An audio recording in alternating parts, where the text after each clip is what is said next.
나노과학의 1등 공신 현미경. 3. 전자현미경. 전자현미경은 주사 전자현미경과 투과 전자현미경의 두 종류가 있다. 투과 전자현미경은 높은 진공으로 가속된 전자빔을 물체를 투과시켜 이를 형광판에 비추거나 사진으로 찍어 관찰한다. 따라서 물체의 단면을 볼 수 있다. 예를 들어 세포 내소기관의 단면도 같은 사진은 바로 투과 전자현미경의 작품이다. 투과 전자현미경은 빛을 물체에 투과시켜 물체를 관찰하는 광학현미경과 원리가 비슷하다. 그러나 광학현미경이 약 1100까지 확대할 수 있는 데 비해 투과 전자현미경은 100만 배 확대 가능하다.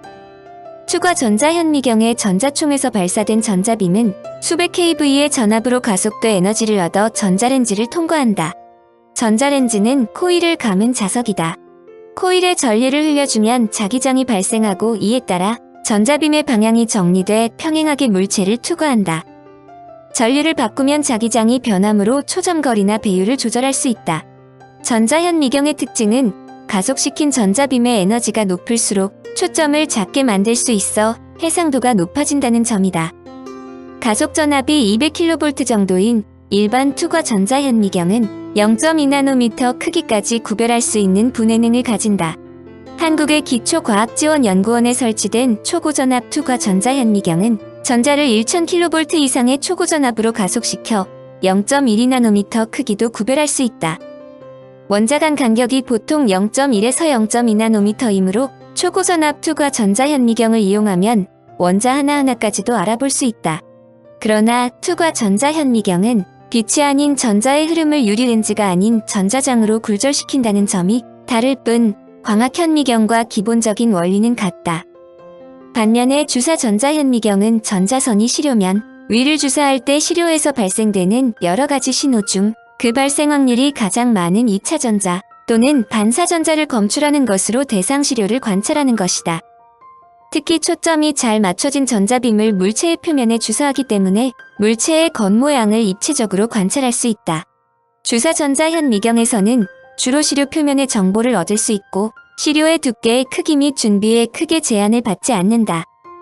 또한 주사 전자현미경은 광학현미경에 비해 집점 심도가 2배 이상 깊고 광범위하게 집점을 맞출 수 있어 입체적인 상을 얻는 것이 가능하며 주사 전자현미경은 광학현미경에 비해 100배 정도 높은 해상도를 얻는다. 또한 주사 전자현미경으로는 부피가 큰 표본도 특별한 과정을 거치지 않고 직접 시료로 사용할 수 있다. 사람들을 놀라게 하는 곤충의 미세구조 확대 사진들은 주사 전자현미경으로 얻은 것이다. 그러나 전자현미경도 약점이 있다.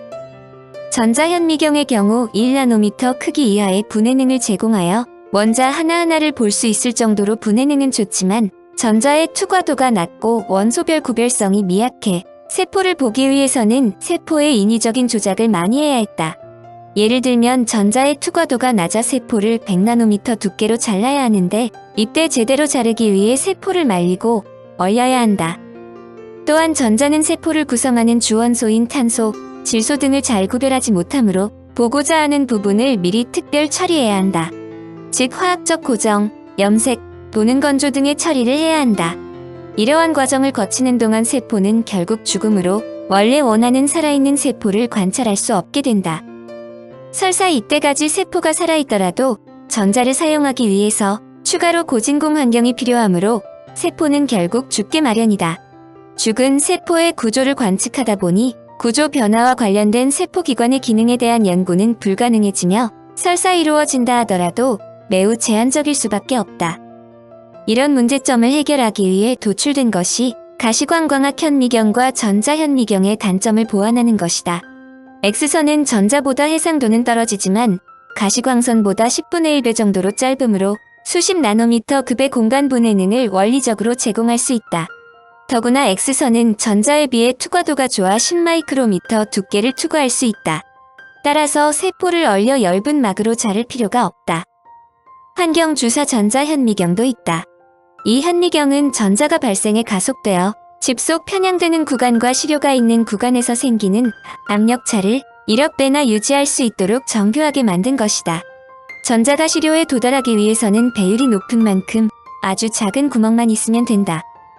구멍이 작아 공기 흐름이 약한 각각의 구간으로 전자를 분리해 내보내면 구멍 양쪽의 압력차가 100에서 1000배 정도까지 유지될 수 있다. 이렇게 구멍의 개수를 여러 개로 늘려 각 구멍마다 압력차를 두면 전자렌지의 시료대 사이의 짧은 구간에도 구멍수에 상응하는 높은 압력차가 유지될 수 있다. 시료가 있는 구간의 압력이 높으면 시료 표면에 부딪히는 고밀도의 기체 분자들이 시료의 열을 어느 정도 흡수해준다.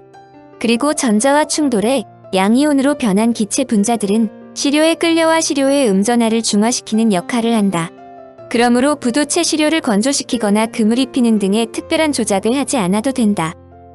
환경 주사 전자현미경의 핵심은 몇 밀리미터의 짧은 거리를 두고 있는 마지막 압력 제한 미세 구멍과 시료 사이의 압력을 조절하는 것이다. 또한 환경 주사 전자현미경은 다양한 압력과 습도 등의 환경 조건에서 벌어지는 생명체의 시간적 변화와 운동 양상을 직접 관찰할 수 있다는 점에서 기존의 주사 전자현미경의 한계를 크게 뛰어넘었다고 평가된다. 특히 수분으로 덮인 살아있는 미생물이나 세포 표피의 미세 구조까지도 뚜렷이 관찰할 수 있어 의학, 생물학 등 관련 학문에 결정적인 도움을 주었다.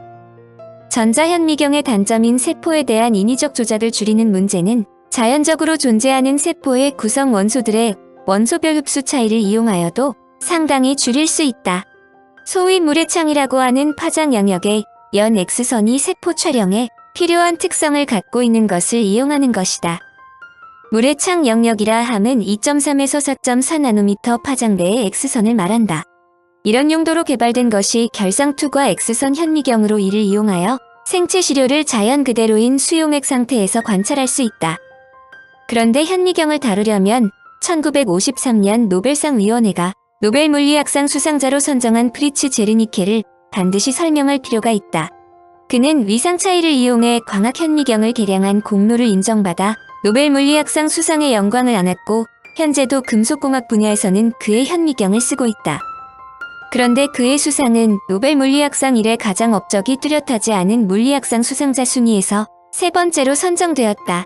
그의 수상이 노벨상의 명예를 훼손시킬 정도의 평가를 받는 것은 그가 개발한 장치 때문에 특별히 발견된 자연과학의 원리도 없고 그 뒤에 개발되는 현미경들에 비해 업적이 미미하기 때문이다. 물론 오랜 세월이 흐르고 나면 과거의 업적이 퇴색하는 경향이 있으므로 제르니케의 노벨상 수상도 당대에는 어느 정도 공이 인정되었기 때문이라고 두둔하는 학자들도 있다. 원자 현미경 1982년 스위스 취리히 근처 류실리콘이라는 자그마한 마을에 있는 IBM의 유럽 연구소에서 게르트 비니히와 하이니 로런은 자신들이 직접 만든 아주 날카로운 바늘침이 달린 새로운 장치로 실리콘의 표면 영상을 측정하고 있었다. 이들의 연구는 터널이라는 양자현상을 이용한 장비로 물질의 표면 영상을 찍는 것이다. 터널 현상이란 바닥에 놓인 뚜껑 없는 상자에 탁구공을 넣어두었는데 이 탁구공이 상자 바닥에서 슬슬 굴러다니다가 스스로 밖으로 나올 수 있다는 현상을 말한다. 상식적으로 상자의 옆면에 구멍이 나지 않는 한 결코 이러한 일은 벌어질 리 없지만 양자역학이 지배하는 나노세계의 입자는 상자 밖으로 나올 수 있다. 비니히와 로런은 몇 개의 원자로 구성된 텅스텐 탐침을 금속 물질 표면에 근접시키고 이 둘의 전압을 걸어주는 장치를 만들었다. 탐침과 금속 사이의 거리가 수나노이면 터널링 현상에 의해 전자가 이를 뛰어넘을 수 있다. 즉, 전류가 흐른다는 뜻이다. 전류는 탐침과 물질 사이의 거리가 짧아질수록 지수적으로 커진다. 탐침을 시료 표면 위로 0.1나노미터만큼 더 가까이 가져가면 터널링 전류는 10배 늘어난다.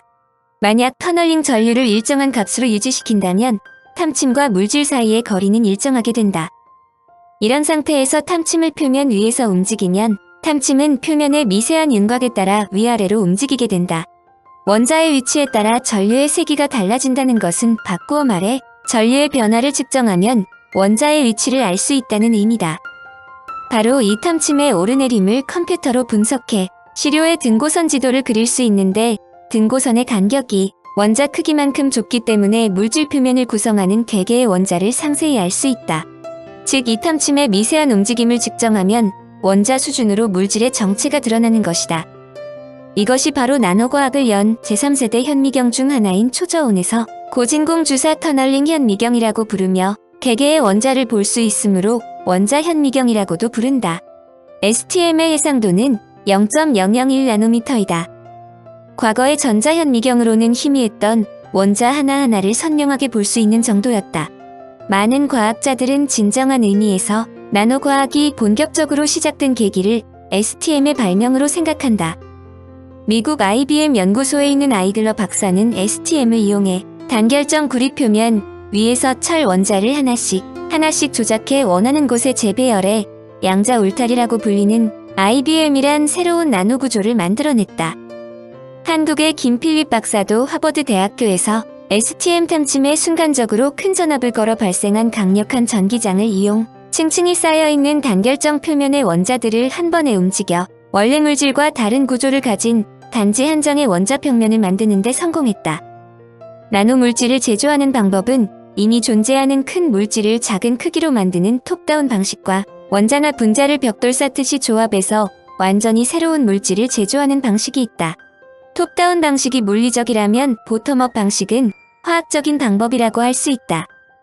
톱다운 방식으로 제조하기 위해서는 적당한 원재료를 선택하는 것이 중요하며 반도체 산업 또는 물질 표면의 일련의 패턴을 형성하는 리소그래피 기술에 많이 사용된다.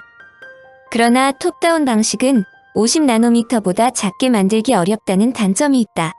보텀업 방식은 생체 물질의 특징인 자체 조립을 이용해서 나노 물질을 만드는데 이때 생체 물질은 스스로 원자와 분자를 질서 있게 정렬 배치시킬 수 있다. 1986년 비니히와 로런은 STM 개발의 공로로 노벨 물리학상을 수상한다. 그러나 최초의 원자 현미경인 STM은 탐침과 시료 사이에 전류가 흘러야 하기 때문에 부도체인 시료는 영상을 얻을 수 없는 단점이 있었다. 이 문제점을 해결한 사람도 비니히이다. 비니히는 1987년 미국 스탠포드대에서 1년간 연구하면서 전도성이 없는 물질의 영상을 얻을 수 있는 아이디어를 구상했다. 시료의 원자와 탐침의 원자 사이의 힘을 이용한다는 것이다. STM과 마찬가지로 탐침을 물체의 표면에 근접시키면 이들 간의 거리에 따라 끌어당기거나 밀치는 힘이 작용한다. 탐침을 캔틸레버라고 불리는 다이빙 보드처럼 잘 휘는 물체에 붙이면 탐침의 원자와 시료의 원자 사이에 작용하는 힘에 의하여 캔틸레버가 쉽게 휜다. 이는 캔틸레버의 휜 정도를 알아내면 시료의 윤곽을 파악할 수 있다는 뜻으로 이때 휜 정도를 캔틸레버에 레이저를 쏘아서 반사되는 각도를 통해 측정할 수 있다는 아이디어이다. 이처럼 탐침을 이용해 표면을 더듬는 방식으로 표면 윤곽에 대한 정보를 얻는 제3세대 현미경 즉 원자 현미경인 주사 탐침 현미경이다. SPM이 전자 현미경보다 탁월한 기능을 보이는 것은 전자 현미경은 단지 표면의 2차원 영상을 보여주지만 SPM은 탐침을 위와 아래 앞과 뒤 그리고 양옆으로 이동시키기 때문에 한 번에 물체 표면의 3차원 정보를 알 수 있다는 점이다. 또한 전자현미경의 경우 전자빔이 시료까지 도달하고 측정해야 하는 전자가 다시 전자 검출기까지 도달해야 하기 때문에 측정을 위해서는 시료와 전자총 그리고 전자 검출기 사이에 방해가 되는 기체 분자가 거의 없는 진공 상태가 확보돼야 한다. 그러나 SPM은 진공과 대기 중에서 모두 가능하다. 심지어 액체 속에서도 측정이 가능하다. 아울러 측정에 의한 시료의 손상이나 변화가 매우 작다는 장점도 있다. 또한 전자현미경은 수십만, 수백만 볼트의 전압으로 가속된 전자를 이용하기 때문에 측정과 동시에 시료가 쉽게 영향을 받지만 SPM은 이를 뛰어넘는다. 그러나 무엇보다도 SPM의 가장 큰 장점은 물질을 관측한다는 수동적인 현미경을 뛰어넘어 SPM의 탐침으로 시료 표면에 원자를 들어 올리거나 원하는 위치로 옮길 수 있다는 점이다. 이를 통해 특정한 구조나 모양을 만들 수도 있다. 따라서 과학자들은 SPM으로 상상 속에서나 가능했던 구조를 직접 만들어서 어떤 물리적인 현상을 보이는지 동시에 관찰할 수 있게 됐다. 여인환 박사는 SPM은 초소형 로봇이라고 설명했다. SPM의 배율은 주어진 조건에 따라 차이가 있지만 0.01나노미터 떨어져 있는 두 물체를 구별할 수 있다. 원자의 크기가 대략 0.1나노미터이므로 원자 하나하나를 충분히 구분해낼 수 있는 이유다. SPM은 원자력간 현미경으로 발전된다. AFM은 터널링 현상에 의한 전류 대신 원자와 원자 간에 미치는 힘을 조절하기 때문에 세라믹과 같은 물체뿐만 아니라 세포와 같이 부드러운 물체에도 사용이 가능하다. STM은 전기적으로 부도체는 볼 수 없는 데 반해 AFM은 이의 단점을 개선한 것이다. SPM은 시료와 탐침 양쪽에 전기를 걸어 양자역 각적 터널링 현상으로 전류가 흐르는 특성을 이용한다. 전류를 일정하게 유지하고 탐침을 시료 위에서 움직이면 탐침은 시료의 원자의 모양에 따라 상하로 움직인다. 바로 이 탐침의 움직임을 컴퓨터로 분석해 시료 표면의 원자 구조 이미지를 그려내는 것이다. 시료가 전기가 통하지 않는 물질 즉 세라믹과 같은 물체뿐만 아니라 세포와 같이 부드러운 물체에도 사용이 가능하다. AFM은 STM보다 표면을 그려내는 최대 해상도가 부족하지만 시료를 거의 손상시키지 않는 장점이 있다. 원자 현미경은 앞에서 말한 것처럼 작은 것을 볼 수 있는 것만이 아니라 아주 작은 원자를 원하는 위치로 움직일 수 있고 나노 크기로 표면을 가공할 수 있다. 예를 들어 반도체 공정에 쓰이는 나노리소그래피 기술에서 AFM은 중요한 역할을 하고 있다. 리소그래피는 반도체나 다른 고체의 표면을 처리해 아주 작은 구조를 만드는 기술이다. AFM을 사용한 리소그래피 기술은 크게 두 종류다. 하나는 나노색임으로 나노미터 크기의 AFM 탐침으로 직접 반도체 표면을 긁어 선을 그린다. 이 기술은 반도체 칩 표면에 잘못 연결된 도체선을 끊어 회로를 고치거나 감광재료의 일부분을 긁어서 없애는 데 사용한다. 다른 하나인 나노산화는 도체로 만들어진 AFM 탐침으로 전기를 흘려 특정 반도체 표면을 산화시키는 기술로 특정 영역만을 산화된 반도체로 덮어 표면의 일부를 감광재료로 덮는 과정을 대신한다. 나노 크기로 가공된 반도체는 그렇지 않은 반도체보다 더 나은 성능을 발휘한다. 최근에는 AFM을 이용한 새로운 리소그래피 기술이 개발돼 주목을 받았다. 일명 나노펜 기술로 AFM 탐침을 펜으로 삼아 화학이나 생화학물질 용액 잉크를 찍어서 고체 표면에 글씨를 쓰거나 선을 그리는 기술이다. 마치 가정에서 많이 쓰는 프린터처럼 종이 대신에 반도체 같은 고체 표면에 인쇄를 한다고 생각하면 된다. 또한 AFM은 DNA나 단백질과 같은 생명과학 연구에서 필수 핵심 도구로 사용되고 있다. AFM은 물, 기름과 같은 액체 속에서도 동작해 DNA 구조를 손상시키지 않고도 관찰할 수 있다. 즉 특정 조건에 있는 생명체가 움직이는 상태를 동영상으로 볼 수 있어 상세 관찰이 가능하다. 또한 단백질이 어떤 모양으로 접혀 있는지 접히는데 얼마나 에너지가 필요한지 접힌 구조가 단백질의 기능에 어떤 영향을 주는지를 알 수 있다.